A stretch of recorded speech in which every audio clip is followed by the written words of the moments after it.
So this week, our seminar topic was online communication. We watched a really interesting TED talk in class. I think it was the gatekeeper of knowledge.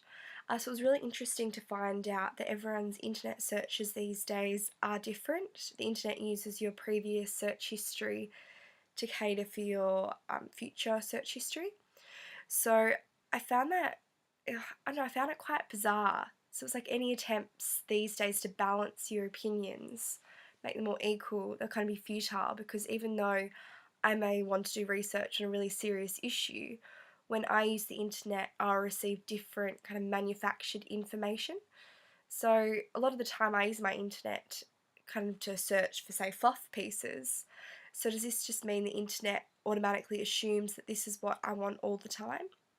So I think there's so many barriers these days from, that in our way from finding out the truth, which I think is quite a dangerous thing. I mean, I used to rely on the internet really heavily on allowing me to access this information that normally, say 20 years ago, I wouldn't have had the chance to. I thought I was quite an informed person, but it made me wonder kind of what the truth actually is, because everything seems to have like a bias to it these days. So your internet searches, um, like everything has a bias to it. How are we to know what the situation really is like?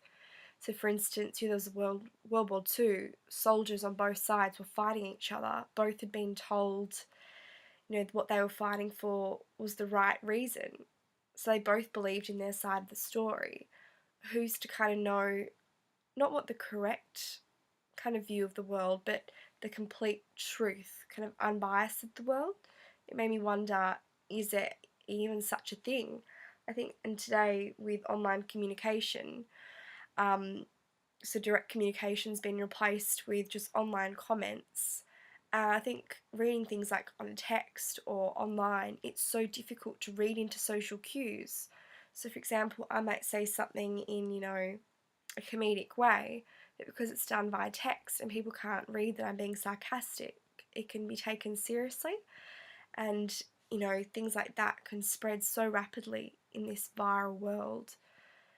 So I just think it's quite difficult. The seminar made me realise how difficult it is to find the truth and how important it is to do your research, especially when you're doing, communication cross-culturally, to research kind of what information, I guess, is being fed to them, what kind of viewpoint is being fed to them on that end, and how necessary it is to kind of find the balance, and how also important it is not to take everything you read so seriously, because these days I think it's impossible to find anything without bias in it, which is quite difficult, especially when we rely on the internet so much.